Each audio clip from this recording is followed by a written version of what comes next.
Now at 6 o'clock, cold air is now heading into central Indiana. We are expecting temperatures to plummet. In fact, some places could end up in the single digits. Rob's in for Angela tonight at 6 o'clock and says some places that we could see could be near record low temperatures tonight. Yeah. What is the record? So the record is 8. It's kind of surprising. Most of the records around this time frame are closer to 0. This is the one day where the record right now is around 8, and the records go back to 1886. So these are records that have stood for quite a while. I think we'll get close to that for tonight. Near 10 is what we're expecting. But keep in mind, there's going to be a lot of variability, and here's the reason why. First of all, temperatures already dropping. Look at this. It's 13 in Kokomo right now. That's the actual air temperature.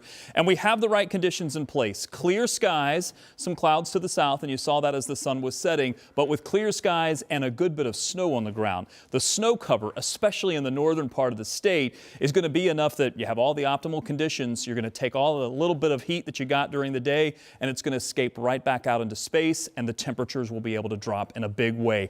I'm expecting temperatures near 0 for tonight. Some of the models are calling for some of the temperatures to dip in the negative range. We're talking -2, -3 here, and I think that could be a possibility for some very minor locations here, some sporadic locations, isolated, but I think for the most part from Indian Points to the south, it's going to be more of the teens. Could also have the possibility of a little bit of patchy fog developing with temperatures that cold. That could cause some problems in the morning, and we've got snow on the way for your weekend forecast. I've got a lot to cover. I'll talk about it coming up in just a few minutes. All right, Rob, thanks so much. Developing right now at 6. Want to give you another live look at I-465 near Washington. This is on the west side of Indianapolis. Several lanes are closed after 3 semis crashed this afternoon. All of this unfolding near the airport. Within the last half hour, traffic began slowly moving again. We'll continue following this traffic news and keep you updated tonight. Again, that's in the northbound lanes of I-465 near the airport. Tonight, a man is now charged for a deadly shooting inside a Fisher's bar. In the last 2 hours, prosecutors charged McLean Mert with murder and armed robbery. The shooting happened inside the Britain Tavern early on Monday morning. And in the court documents that were filed just today, it revealed that this all started in a dispute over a vape pen. Police say that Mert thought the victim, Justin Burton, stole his friend's vape and admitted then to shooting Burton over that issue. He's expected in court tomorrow afternoon. We are about to learn where every member in Indiana's House of Representatives stands on mid-cycle redistricting. Tomorrow they're going to weigh in officially when they cast their votes. Today, a little bit different process where lawmakers could offer proposed changes to the bill. Our State House reporter Emily Longnecker spent hours following that back and forth today. And Emily, I understand there were a lot of amendments that were offered up, right? Yeah, a lot of them, Ann and Scott, 15, in fact, all of them from Democrats. You know, we certainly know where Democrats stand on this issue of mid-cycle redistricting. They have said repeatedly for several months they don't want it, and their constituents, they've said, do not want it. And we kind of saw evidence of that attitude today when House Speaker Todd Huston called the roll to see how many members were in that chamber so that they could start conducting official business. There was not a single Democrat in their seat at that point. They did not come into the chamber until after the prayer and pledge of allegiance was said. And then what came next was over 2 hours of each of their amendments being voted down. So what that means, the bill that all of the lawmakers will vote on tomorrow is the bill that we have seen all week. There are no changes to it. But Democrats tried to get some through, offering several proposals today, among them requiring public hearings in all 9 congressional districts for Hoosiers to weigh in on regarding the proposed map. That's what happened in 2021 before the current map was adopted. Other amendments called for analyzing the demographics of each newly proposed district to make sure the proposed map doesn't violate the Voting Rights Act. That's the federal law that says congressional districts cannot be drawn to separate communities of interest and weaken their vote. Another amendment called for identifying all the parties who helped draw the map and write the bill. I haven't heard any representatives say, haven't heard the governor say, this thing came out of the sky and fell upon us. Well, who was up in the sky preparing it? Don't you think the public has a right to know this? The bill's author, Republican Representative Ben Smalt, said he had help from the National Republican Redistricting Trust, along with the Nonpartisan Legislative Services Agency and staff members.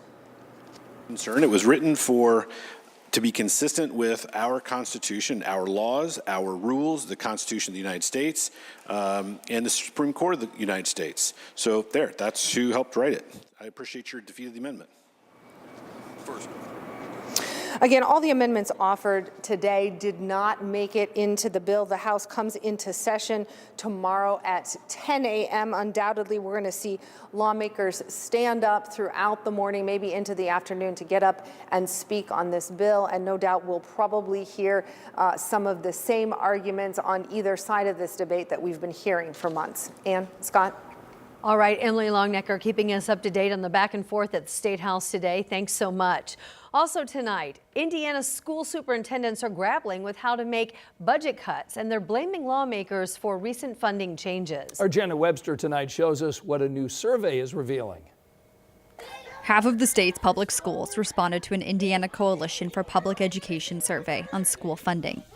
They say they're dealing with negative impacts from Senate Enrolled Act 1 and its property tax overhaul, the level of funding from the Indiana General Assembly, universal voucher eligibility, and changes to the U.S. Department of Education. Property taxes is by far the biggest concern for 95%. It's across the board for rural, suburban, and urban school districts. Some say they have to cut hundreds of thousands of dollars from their budget. Others are at millions. The Indiana Coalition for Public Education says districts are also dealing with rising costs from inflation. Things like insurance and utility costs are up, while funding is not.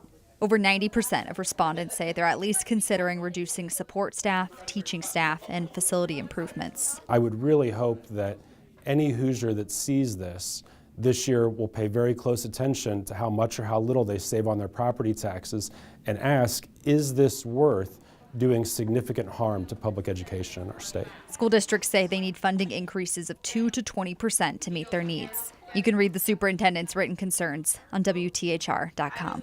Jenna Webster, 13 News.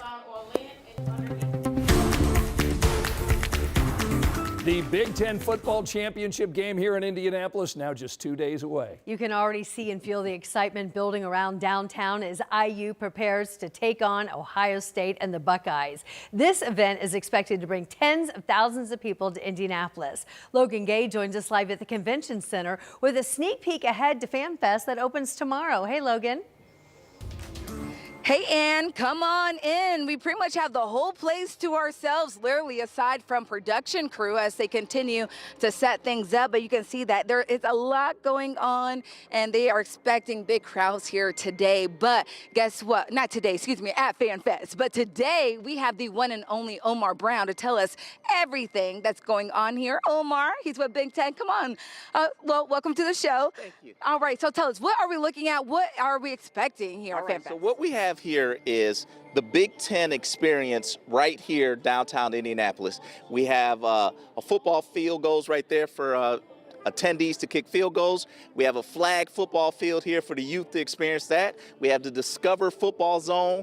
We're going to have a wing eating contest, cheerleaders, band. I mean, this is where you come to experience the game before the game.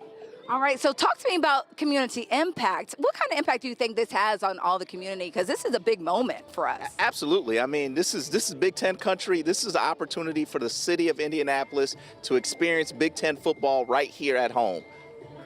All right, thanks so much, Omar. We're going to continue to chat with him, but like he said, that this is going to have a huge impact on all of us because one, IU, this is their first time at the Big Ten Championship, so they're expecting a lot of crowds. So they say to make sure you make your plans early. The tickets here are very reasonable.